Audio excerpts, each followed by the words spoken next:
you cruising through life not always knowing what direction you were headed? Let Live on Purpose with Dr. Paul Jenkins be your guide. Live on Purpose will give you insights into your life and show you how you can become the driver and captain of it. No more aimless wandering. By learning the principles that govern happiness and wealth, you will be able to make personal progress that you have only dreamed possible. And now, here's your host, the shrink who expands your life, Dr. Paul.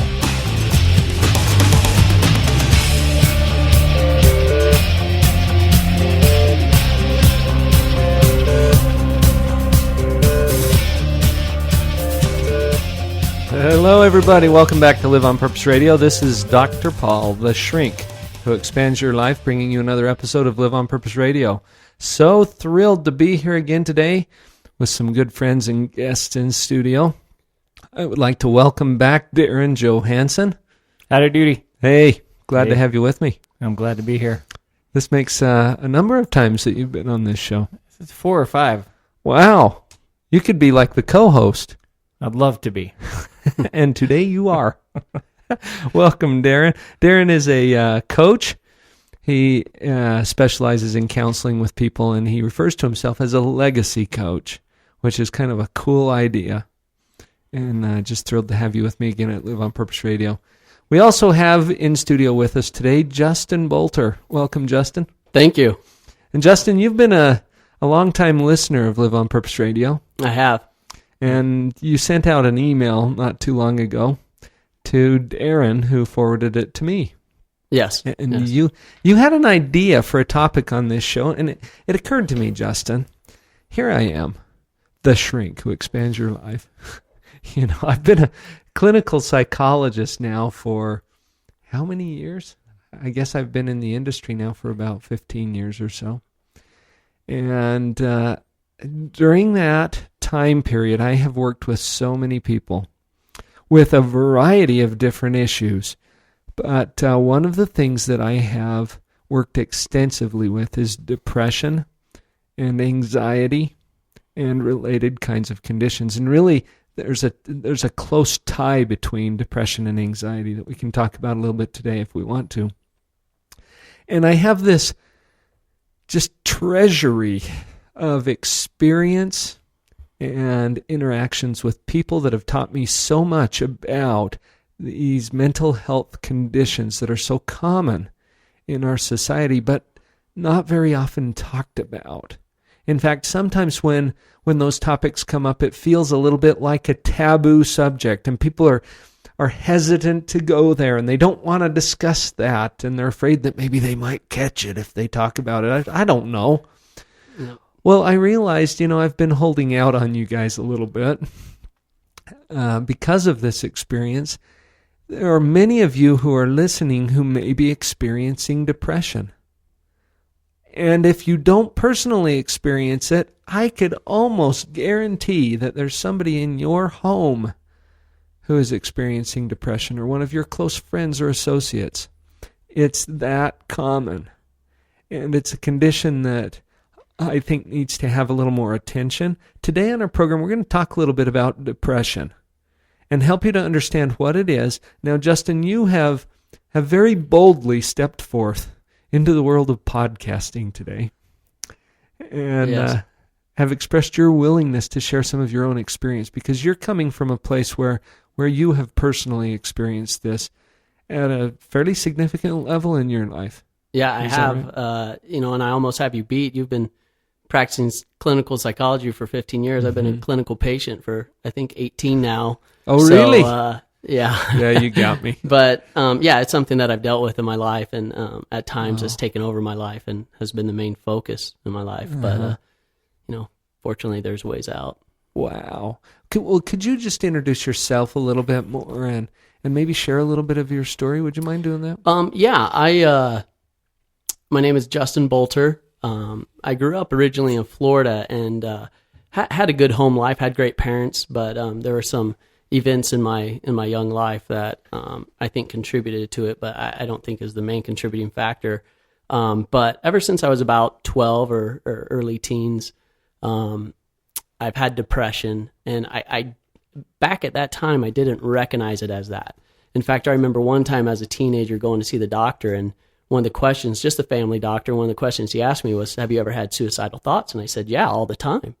And he was surprised at this, and he asked some follow-up questions. But to me, it was normal. I didn't think of a big deal of it.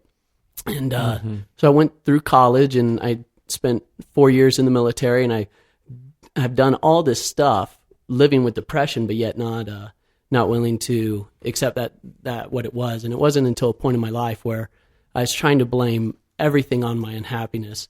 I thought, well, maybe it was my career. So within the last, I guess, almost 3 years, I've had 5 different jobs. Well, maybe it is my occupation. Maybe I need to go to school for something else. I graduate this month. Maybe it's my marriage. I looked into that and realized, very quickly that was probably my best thing I had going for me. Maybe it's my religion. Maybe it's, I'm in the wrong faith and God is trying to tell me this. And after further research. So anyway, I tried to blame every factor. And then finally I realized that, that's not what it is. And through a series of, I guess, emotional breakdowns or whatever you want to call it, I spent multiple times in the mental hospital and kind of hit rock bottom. And from there, I knew that okay, this is something I have to deal with and something I have to accept. And so I've been working pretty hard on it for the last little over a year. And I've been meeting with Darren as a coach. And, he's been helping me tremendously. And now I'm in a place that, it's so much better. And I realize that it's almost having wearing sunglasses for the 18 years. And now I can see everything bright. And I've been listening to your podcast, and so much has touched me. And I said, no, I wish I could share something that would help people that, a year ago in the state that I was in when I didn't want to live any longer, but I was too cowardly to take my own life, which only makes you feel worse. And just wishing every day that I'd get hit by a car or that just something bad would happen to me. And now in a place where it's like, you know what? I understand where that is, and I understand the last thing you want to hear is someone trying to help you. But, I just hope that today someone will hear me that, might be able to benefit from my story and say, you know what, I recognize that. Justin, one of the things that I think is so important about your willingness to step up and say, hey, this is where I was, is that there are a lot of people who feel like you did. And so many people who maybe are feeling the same thing. I'm too much of a coward, and I'm grateful that in that respect you are a coward. Yeah. Because if that's what saved his life, huh? Yeah. I'm so appreciative that you not only realized that, but wanted to do something about it. And that when you first came to me and said, hey, I'd really love to do this, I thought, what an awesome idea to share with people some of the things that you experienced, but even more importantly, some of the things that you did to get out of that. Yeah, and I think so many people are either ashamed or embarrassed of it. And me, they've kind of diagnosed me with chemical depression, and I kind of agree because there was times in my life where everything was going great. I had a great job, great marriage, great kids. There was no reason why I needed to be sad, and yet I was. And so many people are embarrassed of this. I'm coming on to the show. I was speaking to my mother actually, and who I love dearly. She's a wonderful woman, but I was telling her about this, and I said, I'm going to talk about my depression. And she says, are you going to use your name? And I was like, of course I'm going to use my name. Why wouldn't I? She's like, your first and last name, everything? I was like, yeah. I mean, it's not like, it's not like I'm I'm not embarrassed of it. I'm not ashamed of it. So I talk to people all the time that deal with it and say, you know what? It's okay. It's okay. And it's something that you just got to accept. And because you're not going to move forward, you're not going to overcome it unless you, unless you accept it. Which brings to mind an important principle in my mind, and that is that it's important to understand what depression isn't. Yeah. And you said you're not ashamed of it any more than you would be ashamed of, say, a broken leg. Exactly.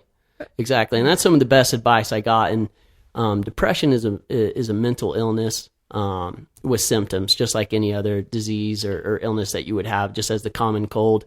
You have a runny nose, cough. With depression, you have suicidal thoughts of, inclusion, wanting to be by yourself, things like that. These are just symptoms to a disease. And it's something that you can work out. And some of the best things that have helped me actually weren't so much from medical doctors, but were from what I like to call visionaries, men who told me to teach, reframe things, have a different perception, and and see things. And these are the things that really help me. A classic question that I get asked all the time and throughout my career, is this a chemical thing or is it all in my mind? Well, I think it's both, because we have chemicals running through your body. I'm not a doctor, but That's right. Correct me if I'm wrong, but I think it's both. And I knew that I was a chemical, and because, like I said, everything in my life was going great, and and I'm sitting here thinking, why am I having these negative thoughts? Why? And it's just something that you have to live with and you have to deal with it. And one thing that I was able to do is I was a great actor, and I was able to hide my depression from people. And only those who were really close to me knew that I suffered from this. Everybody else had no idea, because I was able to go to work, school, so on and so forth, get a degree, serve honorably 4 years in the military, and do all this stuff while suffering through it, which was just made it worse because I wasn't willing to recognize it as that. So, but yeah, I mean, it's horrible. I would not wish it upon everybody or anybody. And a couple of weeks ago, I was talking to Darren in one of our meetings, and he said, if you could go back in time and change what you've had, would you be willing to do that? And it was a hard, I really thought about it, but no, I wouldn't. No, I wouldn't, because it's really made me who I am. Because I have a clear perception now, but at the time, I would have been willing to cut off my left arm just to not feel that way. Make it go away. Yeah, which is funny, because I got to a point in my life where I was actually more comfortable living with depression than being happy, because I had spent so many years being sad and depressed. I knew how to live like that. I knew how to function being depressed, but on times when I was happy, I didn't know what to do. I didn't know how to act. And so I really had to change my thought process and saying, okay, I can, I can live being happy. I need to learn how to be happy, which is really, it's really twisted, but that's really odd, but that's where I was. I wanted to be depressed. When people tried to help me and I put forth a little effort and it wasn't easy, it wasn't working, I'd say, I just want to be depressed, because I'm comfortable. Well, you get really good at whatever you practice. And if you've practiced for years being miserable and negative and upset and pessimistic, you get really good at that. You do. And I had a great interview with Amanda Dixon on an earlier episode of this show where she said, well, why not just practice being happy, being cheerful? And it seems like faking it sometimes to some people. Yes. But really, all you're doing is practicing, and you're going to get really good at one or the other, but probably not both. We'll be right back.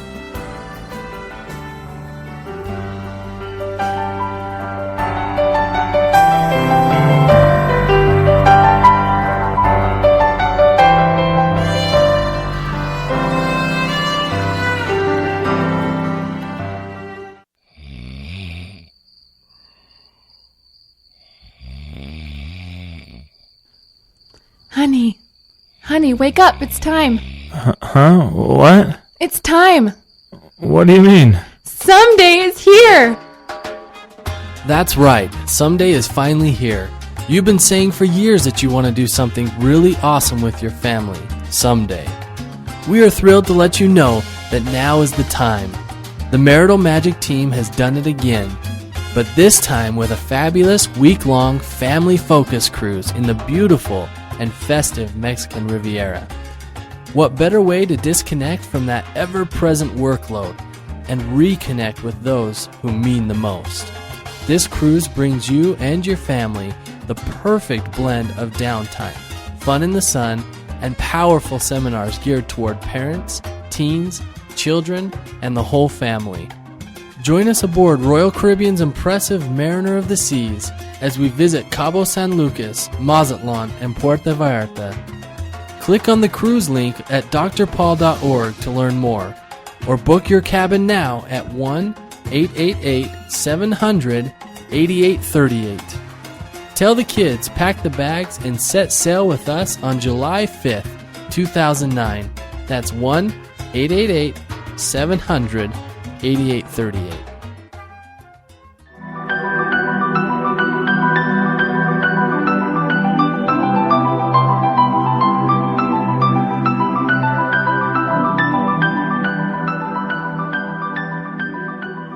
Welcome back, everybody.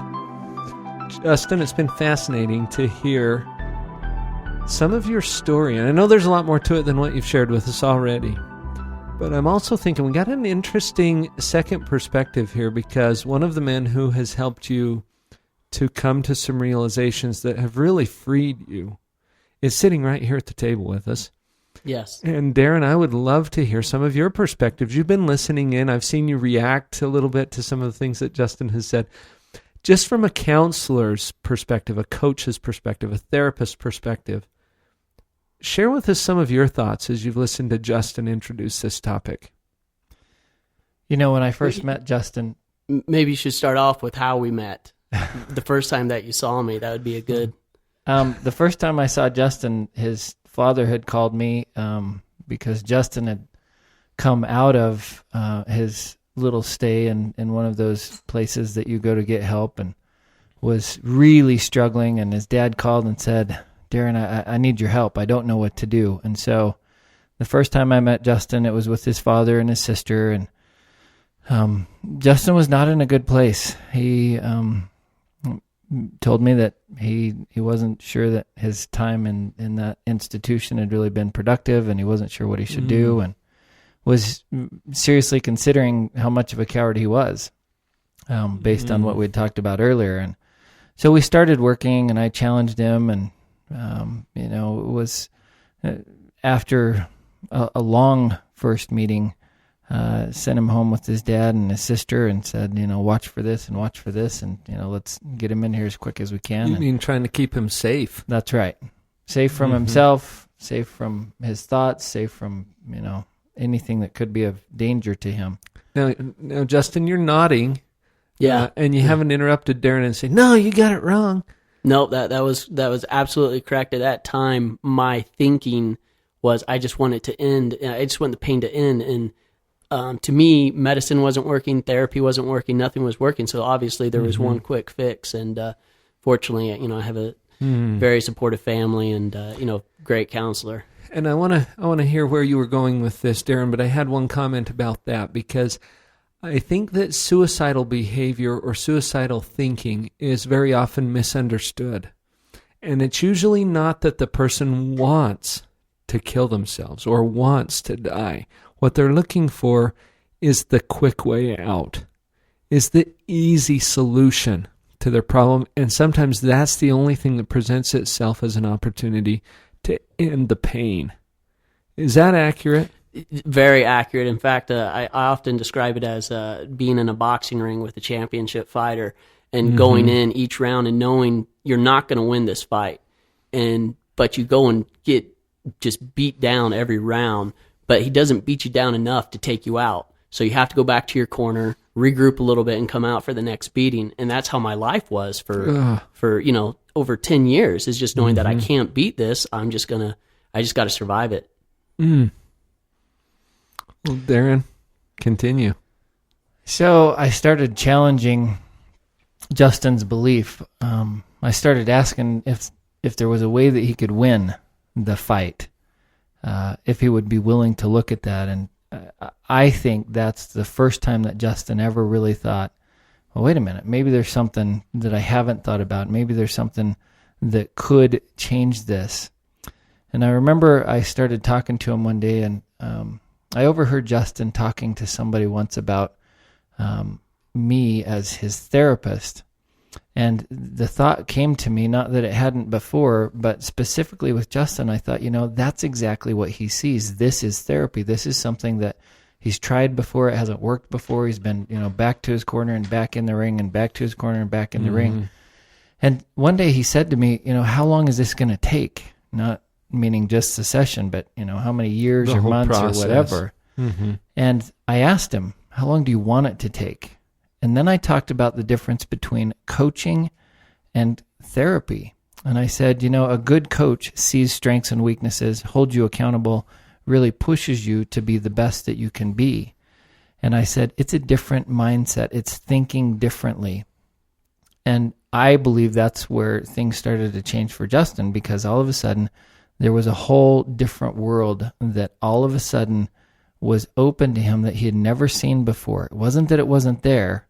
It's just that all of a sudden, whether he took the glasses off, whether he got a magnifying glass, whatever it happened to be, all of a sudden there was a world that had never existed in his mind that now was there. And I saw a light come to Justin as he started to hope that there was a different world and started to look for ways that could be possible for him. I think that some of the subtle differences, subtle yet powerful differences between therapy and coaching, and I'm acknowledging that I've done a whole lot of both, okay? And I'm not talking against therapy either. I think it definitely has its place. But part of the mindset that probably occurred here, and correct me if I'm wrong, Justin, when that shift occurred, it put you back in the driver's seat. And it's not like you were going to someone who was going to fix you. It's like you have the power to change your life, and you're going to bring people onto your team who can assist you in doing that. That's a subtle yet powerful difference. Yeah, with therapy, it was, let's talk about your problems. Let's focus on what we can do to help with your problems. And, and it was great. And there was times in my life where, especially in my, my darkest times where that's exactly what I needed. But what Darren presented to me, and I had been through tons of therapists. I went through changed therapists like I changed clothes. It just because no one worked for me, I thought. And but what he taught was, okay, let's just get past this. We recognize that it was there, but it was more of, what do you want to do with your life? What are your goals? What are your dreams? What are your passions? And those goals and dreams and passions, why can't you do them? And I had always thought, well, I can't do them because, I've kind of already defined my life. I'm just a mental patient with depression. That's what I am. And it wasn't until Darren really introduced this to me, and when a light came on, it really did. Was saying, maybe I have been focusing on, the negative or my problems. What do I really want to do? And that's been a life changer for me, and I'll always be in debt for Darren for, shining that light on me. Darren, from your perspective, what do you think made the biggest difference for Justin? Justin made the biggest difference for Justin. And it was his willingness to look at principles that had always existed, but he had never seen that way in his life. And, he talked a little bit about what do I want to do? What have I always dreamed of being and doing? And those things were motivating to him to the point where he thought, well, maybe I could do that.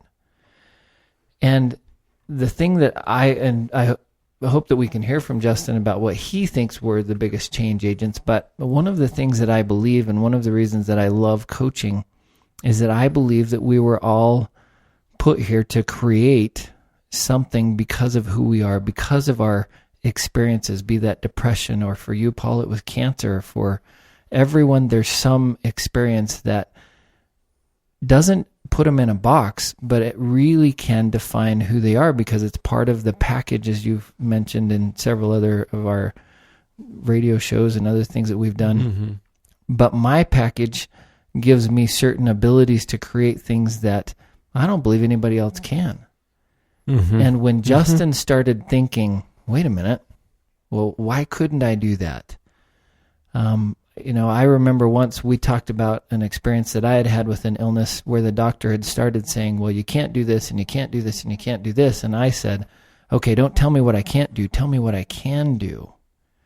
And all of a sudden, again, the sunshine came up, and it's like he was going back into the ring, but instead of going back against Rocky and the Russian, Rocky finally had the power that was always in him to do what he wanted to do. And that's what made Rocky win. Well, it's the same thing that I think happened for Justin. And I'd like to define, at least at the beginning, what some of these dreams and goals of mine were, because they've obviously evolved throughout this time. But my dreams at the beginning were, okay, I can wake up today and be happy. I can have a positive day. That's my dream, to have a good day. That was your whole goal. Yeah, that was my goal. And 2 years ago, that was just not really achievable. I can go today without having suicidal thoughts. I can go today without going to the place or, rehearsing it. I can do those things. And obviously, at least for me, I'll speak for me, at that time when I was just coming out of it and just getting help from Darren, I wasn't thinking, oh, what do I want to do for a career? Or, oh, what are some of my, extracurricular aspirations, things like that. No, it was pretty basic. I'm going to spend time with my kids today and enjoy it. And for someone who's in depression, that's a huge thing. Everybody else is thinking, well, that's just kind of lame. I do that every day. For them, that's normal. But for people who suffer, at least the level that I did, that's a huge step, is just to have a good day without negative thoughts. And, they're always going to be there. I would be a liar if I said I don't have negative thoughts or the symptoms of depression. And it's just something that I've accepted that I'm going to live with. But I have tools, I have tactics, I have things in my box I can use against that. And that has made all the difference, especially with someone who is suffering from depression. And it's kind of, when I was in the mental hospital, we were staffed with patients who were detoxing from substance and alcohol abuse. And this one guy, I was talking to him, he was an alcoholic in there for a detox, and he said, it would be so hard to be you, because me, I have problems, but I can attribute those problems to alcohol. I know that if I just fix the alcohol, I fix my problems. I couldn't imagine what it would be like just feeling depressed and sad all the time and having no cause or reason for it. And that's what people with depression feel. And I think that's sometimes why they feel embarrassed, because they think, oh, it's something wrong with me. Well, that's the conclusion that a lot of people come to erroneously, but what else is your brain going to come up with when you ask, well, why do I feel this way? It's going to try to answer that question with as much or as little information as it has. And this is why education about what depression is and what it is not is such an important step. And you can come to a realization that, oh, well, this is just part of my package. It doesn't mean that I'm an evil, terrible, no good, very bad person. It just means that I've got some depression. Okay, what am I going to do with that? We'll talk more about that practical step when we come back.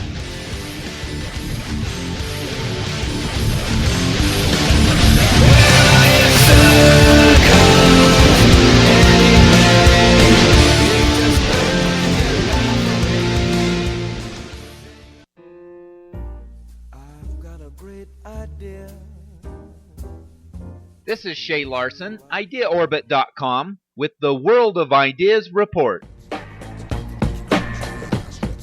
When was the last time you visited a museum, a club, or a theme park and had to get your hand stamped? Have you ever looked down at the stamp and had dollar signs pop in your head? That is exactly what happened to Mike Brown, a 22-year-old from Costa Mesa. He launched a company called Handvertising USA, where X truly marks the spot.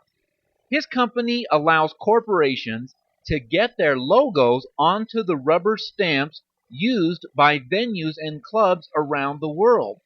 Clients spend the whole day or at least a few hours at the venue and will look at the stamp right on their own skin many times. They even have to spend 30 seconds looking at it just to wash it off. It is pretty hard for companies these days to get good advertising impressions, let alone get stamped right on their audiences. Handvertising has gone global, and Mike Brown discovered his first $1 million idea. The next time you get a stamp on your hand, know that good ideas are just one thought away. This is Shay Larson, IdeaOrbit.com, with the World of Ideas Report. I've got a great idea. Wouldn't you like to know? You probably can't bear it, so I guess I'll have to share it. I thought of it a moment. Thank you for listening to Live on Purpose Radio. Some of you have been asking how you can get more involved with the show, and I also appreciate those of you who have offered to support the show. Now you can do both easily by purchasing a Top Spots listing. For a very small donation to the show, Your link will be posted at liveonpurposeradio.com. Just go to the website and look for the Top Spots widget on the right side panel. Click at the bottom and follow the simple instructions. You will then be at the top of the list. Thanks for your support.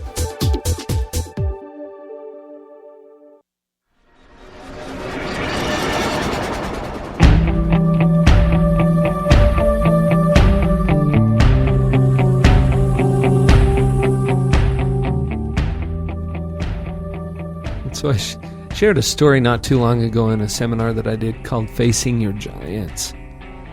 And in this story, my dad shared this with me. He was supervising at a girls' camp activity of some kind, and they had a service project that they were doing. And for the service project, they had to take a huge pile of sticks and load them into the back of this truck.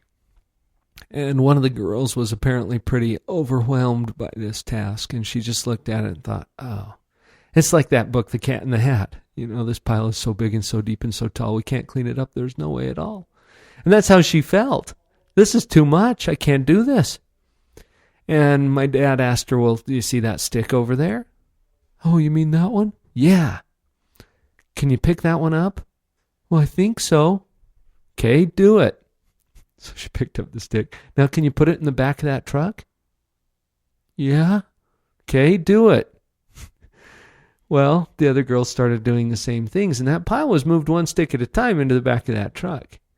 And the pile can look very overwhelming, but can you identify the next physical action to take? Can you do that? Okay, do it. And that's a lot easier. Darren, you had an example too. You know, one of my friends was working on the conference center when it was being built in Salt Lake, and I went up to see him, and there was this massive, massive hole in the ground. I don't know if you ever went to see that, but I could not believe how big that hole was. And now you go see this absolutely fantastic structure, and, you know, I don't think most people look at that and think, oh, that was built out of a hole in the ground. And there's a lot of people who struggle with depression, and they it's kind of like the stick story. They think, oh, this is so overwhelming. This pile is so big, I can't do it. But I believe that we have to have not only the foundation that is in that hole, but Justin had that. He had inside of him the ability to create this person that he is becoming because of who he was and where he was. I've had the privilege of building several buildings, and every one of them starts out of a hole. And you build up from there. And I think that it's so important to realize that wherever you are, whatever that place is, you have the ability to build something great by doing one thing, one stick at a time, one step at a time, one day at a time. Justin said, I just had a goal to be happy today, to play with my kids and do that. I don't want to push the analogy too far, but when you don't have a hole, you don't have the same kind of stability in the structure. And I think that this is one of the purposes for the experiences that we have in life. They actually strengthen us. Now, it can feel very painful and very difficult and very unpleasant while we're going through it. But one of my favorite sayings lately is that everything is okay in the end. If it's not okay, it's not the end. And you are in the middle of a process which is going to create something that's fantastic. Like that impressive building in Salt Lake City. It started with a big old hole. And there was a plan. You know, this is important too, to have that perspective, that this is only part of the process. The hole isn't the finished product. It's just a step toward that. And Justin, I don't know, it's interesting what Darren asked you. I can't remember if we talked about this live or if this was during a break, but about whether you'd change anything, you know, and would you go back and delete this experience from your life when there was a time when you certainly would think, yeah. Just take it away. Now, no. And, you know, it's interesting that you said stronger. I like that analogy because people who are suffering from depression feel very vulnerable, feel worthless, hopeless. and because of this state of mind, you're so easily affected by what others think or what others say, or how your life is, how events in your life can trigger something so small and minute, can trigger a mental catastrophe in you. And now that I've been able to overcome this, withstand all this, and what I like to say, work through it, I'm strong. Very little has power to affect me now. And what a great thing to say. I'm so glad I can say that, to where if someone has, states their opinion about me, or if something goes wrong, or something of a huge catastrophe happens that actually is a huge catastrophe, I don't look at it like that anymore, because you know what? I'm happy, and that's all that matters. And so to me, it has strengthened my character so much, because I've gone from being a twig to, being an oak tree. Well, you say huge catastrophe, and my mind says, compared to what? Yeah. And now that you've been through this, there are fewer things that seem huge to you. Yes, yes. You know what I mean? Well, your priorities are different. Your priorities are different, but also your experience and your skills and your talents and your understanding of your own ability to cope. And I think one of the things that's so overwhelming when you get trapped in depression is that you perceive yourself as being unable to cope with whatever it is that's going on in your life. Yes. Oh, yeah. And sometimes it's an unseen enemy. You don't even know why you feel the way that you do, because some of the thought patterns that are going on in your mind are operating in the background, kind of in the template. So you're not consciously aware of those. It happens often at a subconscious level. So gaining those skills, that's part of the value of your experience, is that now you've convinced yourself that you can do hard things. Certainly, and and that's a process in and of itself. And anybody out there dealing with this, the best advice that I ever got was from a psychiatrist in the hospital, and he said, when I was leaving after my second stint, he said, you need to treat this thing like what you said earlier, like a broken leg. You need to understand that it takes time to heal. You're not going to be able to do everything that you usually do on it, and don't get down on yourself, because if you have a broken leg and you can't walk to the mailbox, no one expects you to. That's okay. And the same with depression. If you're suffering from depression, just trying to overcome it, and you can't do some of the things that you should supposedly be able to do, don't get down on yourself. So I think, when you say take the next step, that's your next step. I think the first step you have to take is say, okay, this is something I have, and that's okay. And then, and then the best thing that worked for me during my deepest and darkest moments, and I'll put a disclaimer on this, because this is what worked for me. And it may or may not work for you, because some people say, well, that's not a very good idea. But one of the things that I did throughout my life is I tried to battle with my depression. I fought it. It would be like swimming in the ocean in an undertow, and I tried to tread water. And one of the things that worked for me is I just let it take me. I let it, I just shut down. I relaxed. I just chilled out. I shut down my mind, the things that I had to do, and I just let the undertow take me. And growing up on the east coast of Florida, we grew up right on the beach. And if you're in an undertow, anybody that knows that, or under a wave, you know that you try to go as deep as you can. And then once when you reach that deep point, you try to swim as far away from it under the water as you can. And then you come up on a safe location. And then you swim around it. But if you try to fight it, you're inevitably going to drown. But if you just let it take you a little bit and you just go with it, then you come out on the other side in. And that helped me. But there was a point where you don't want it to take you too much, because, but to me that helped more than anything, saying, okay, I recognize that I'm feeling the symptoms of depression. I'm gonna close my doors for today. I'm done today. Whether it was 10 a.m. and I've only been up for 2-3 hours, or whether it was 9 p.m. at that time in my life, it was like, okay, I'm done. And that's okay. I had a great day. I did, I followed my best, and, it's good. And eventually it leads to this, where I wake up every day and do exactly what I want to do. Sometimes you can bruise yourself against resistance, or by creating resistance. And I saw a PBS special once on the martial art of Tai Chi. And I don't personally practice this. I'm intrigued by it and don't know much about it. But one of the things I picked up on this special was that part of the concept is to yield to the force and not to resist against the force. So if somebody's throwing a punch at you, for example, you'll turn or yield or absorb that force instead of just, trying to fight against it or resist it, which can cause more injury. And that's what came to mind as you were sharing this, Justin. I think too often we set up these battles that we don't have to fight.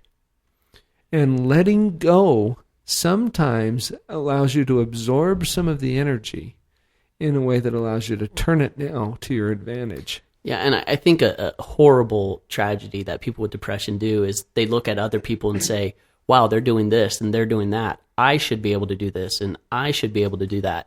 And when you're suffering from depression, those types of ideas are just unrealistic. You're not going to be able to accomplish those things in that state. And, it's good to write that down and to make goals towards that, but don't expect to be able to do what you see other people doing, and that's okay. And, like a broken leg, it just takes time to heal. Soon you'll be out there running again. But, at first, just lay on that recliner if that's all you can do. And, and then, I know we're running short on time, but a thing that I'd like to emphasize maybe when we come back is the best thing that helped me. And that was perception of life. And the one thing that I think why I had to deal with it so long is I didn't have that. And even when I try to think about that, I didn't have someone to help me. And having a coach like Darren who can say, okay, this is what, these are the things that will help you. This is how you reframe. We use that word a lot. This is how you reframe and you perceive things differently. And I actually had tools and tactics. And so the best advice I would be able to give is just to have a new perception on life and things like that. And you're not going to be able to do that on your own. You need help from someone like Dr. Paul, Darren, who will be able to provide those tools for you.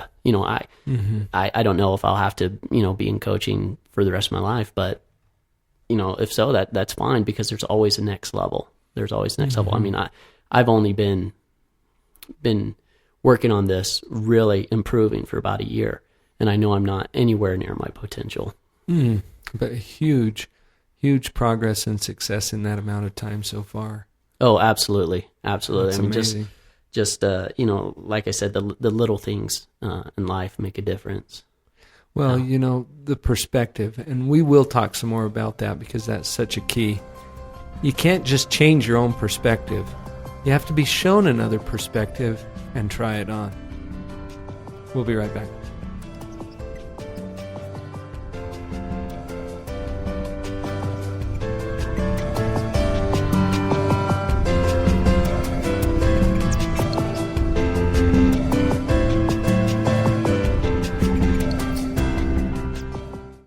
Raising kids is one of the most challenging and rewarding experiences we can have in life.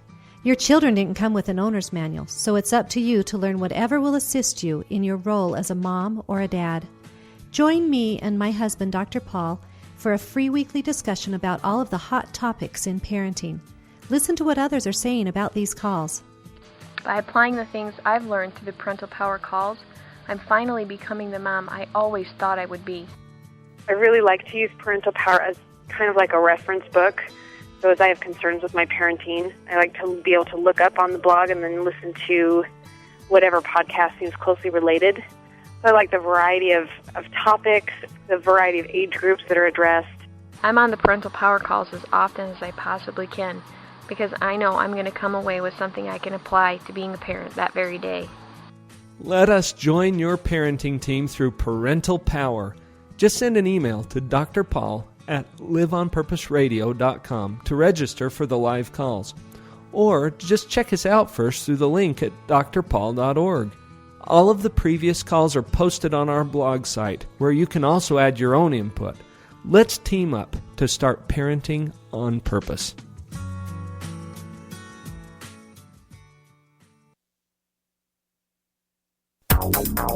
If the pile of books you want to read is growing faster than the pile you have read, then Abundant Reading Systems can help you. After taking Abundant Reading Systems course, I dramatically increased my ability to expand my knowledge in a much more efficient way. My fastest test today was in 7,000 words per minute. I highly recommend this program. From what I've seen it do for other people who've been through the entire program and from what I've seen in myself today. I've teamed up with Abundant Reading Systems to offer a single-day intensive speed reading workshop that will at least double your reading speed, guaranteed. This belief started to grow inside of me that I thought, I can really do this. I can read, as fast as I let myself read. And ended up doubling my speed reading time, which was really good. This is David Hinton, founder of Abundant Reading Systems. I want to personally invite you to join us for our next event. Visit AbundantReadingSystems.com now. Abundant Reading Systems, reading at the speed of imagination.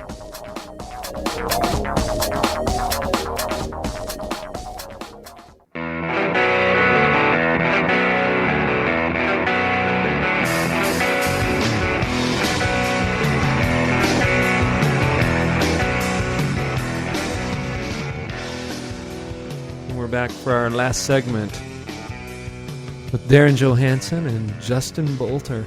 Justin, it's been fascinating to hear you talk about your story, and one of the things that's really kind of burning into my mind right now as I just think about all of you who are out there listening to this podcast. Some of you may be having your own battle, your own personal battle with depression, and hopefully you've had some insights or some ideas or a connection somewhere that has helped you as you've listened to this today. But Justin, during the break, you said something about how when you're really stuck, when you're just trapped in this depression, you're probably not out there searching for things like this podcast.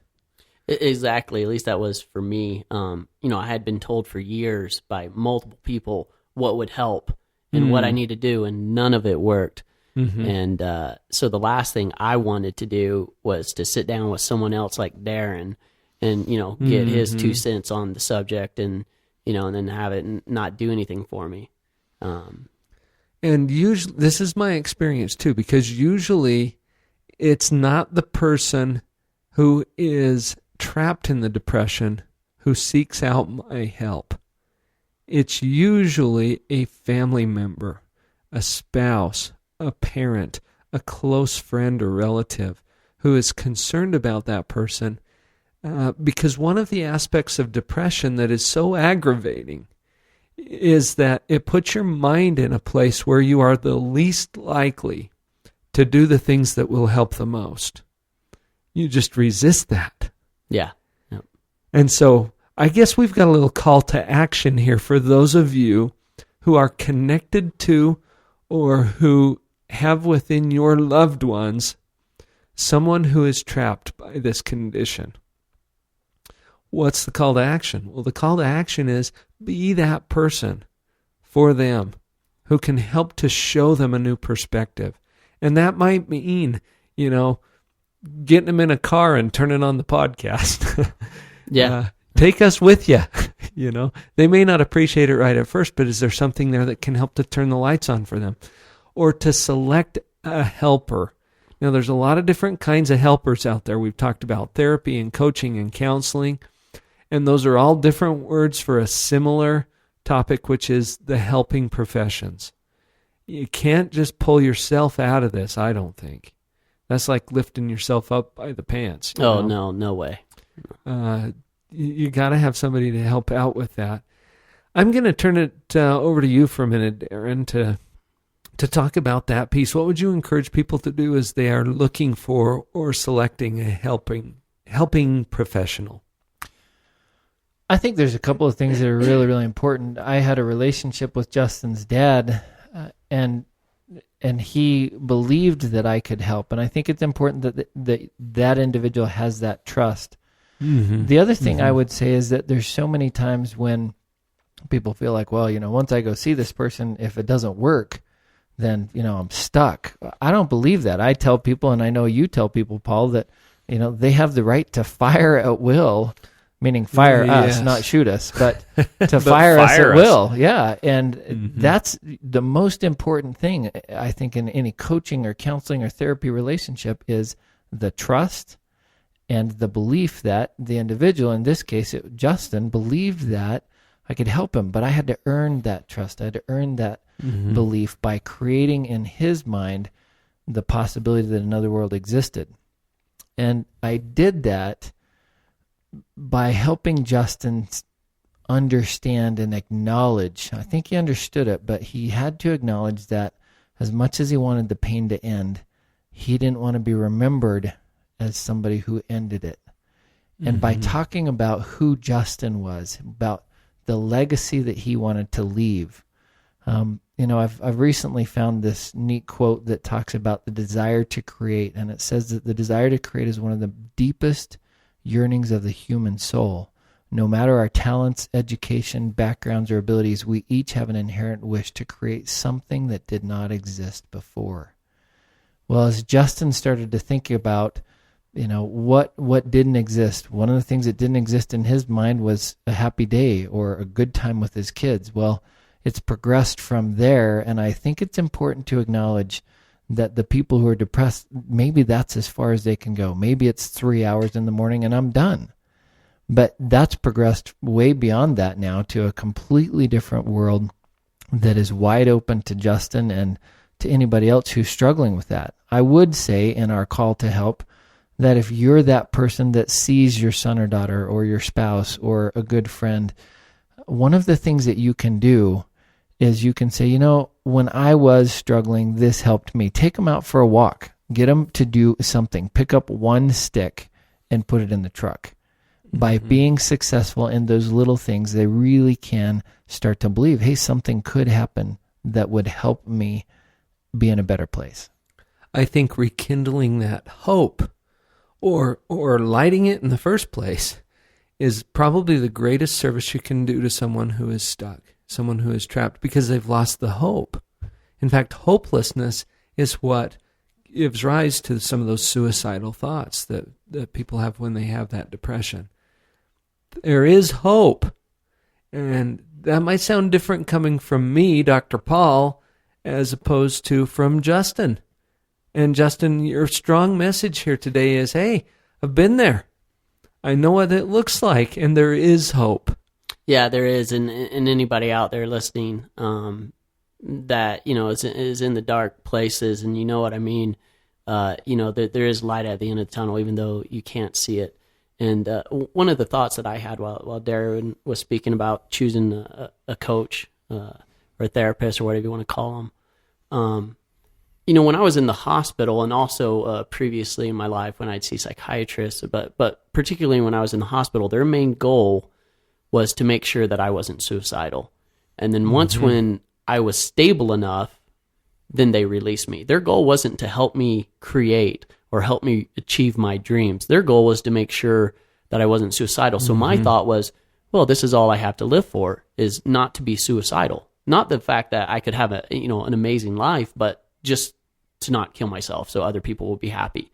That's what their goal, and that's at that time that was a good goal. But it wasn't until I met with someone or met with Darren that made me realize that there's more to life than just surviving it. There's creating, there's leaving a legacy. What do you want to be remembered for? You don't want to be remembered for, taking your life and having your kids have to live with that for the rest of your life. You want to be remembered for something more. And, like we said earlier, that's what kind of triggered me. What legacy do I want to live? Not only leave, but live. That is clear over at the other end of the spectrum from where you were. Oh yeah. It's impossible to think that way when you're depressed. It's impossible. And really, the first objective when you're trapped in depression is to get yourself out of the depression so that you can start thinking about the other end of the spectrum. If you think about it in terms of physical health, for example, you might be sick in bed with a fever, throwing up, the whole thing. And there comes a time when you do the right things and take care of yourself that you can get out of bed again and you're no longer sick. But that doesn't have anything to do with how fit you are. or whether you're thriving or prospering. It just means you're not sick. And so you move through this spectrum, and the first objective is let's get to the point where you're not sick. But why stop there? Exactly. And the medical model, as you've described it, I used to work in the hospital, and I know that was one of our main objectives. We have to stabilize these people so that we can get them back out of the hospital. But that's where our intervention stopped. And we'd try to, send them on to some kind of aftercare so that they could follow up with someone. But the medical model is designed to help people be not sick. It's not designed to help them thrive and prosper. Now, some of the wellness models and some of the positive health and psychology models that are becoming more popular, I think we're going that direction a little. Mm-hmm. But you take it in order, too. See if you can pick up that stick. See if you can put that stick in the back of the truck. And then we'll continue to progress that way. Yeah, the greatest advice I could ever give someone, and I've been there. I've walked in your shoes, is to just have a healthy view on life, live life, and the only way you're going to be able to learn to do that is with someone else's help, because you're not in a state, and you just change your thoughts. And I know that because I would have said the exact same thing.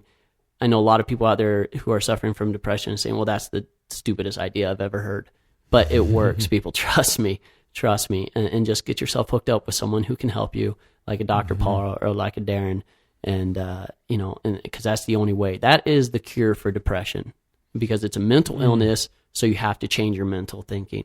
That is the cure. Mm-hmm. That was well said. Darren, some of your final thoughts. John Maxwell says that when we die, we'll be summarized, our life will be summarized by our friends in one or two sentences. And one of the things that I helped Justin to realize is that he could choose what those sentences are, that he could live his life that way. And we all can. We all can choose to create, to love, to live, and to leave our legacy. And it starts by just wanting to create that one day of happiness, putting that one stick in, doing the thing that we can, and then we move on and really start to dream. What would my life be like if I could live with my depression but not be controlled by my depression? If I could be better because of, if I really could create something that didn't exist before. And creation is such a powerful process. I want to acknowledge, Justin, that in your willingness to come on this show today and to have this discussion with me and Darren, you have just created something. Thoughts become things, and our discussion here today is becoming a thing in the form of an MP3 file that will be sent out by way of subscription to all of our subscribers and to anyone else that you listeners choose to share it with. That's the process of creation, and in doing that, you're taking another step toward creating this legacy. And like you were saying, Darren, you can choose to live with this instead of insisting that it be different, and do something with it. So here's something that you have created, Justin, because this depression has been part of your package. Thank you, Justin. Well, thank you. This has been great, and when I proposed this idea to Darren and Dr. Paul, my only hope was that it would reach at least one person, that it might help, because I wish I would have had this. And that one person is exactly the person that came to your mind when Justin said that. Please share this podcast with them. Please be that light in their life. Let's create some hope. Let's go out there and live on purpose. Thanks, everybody.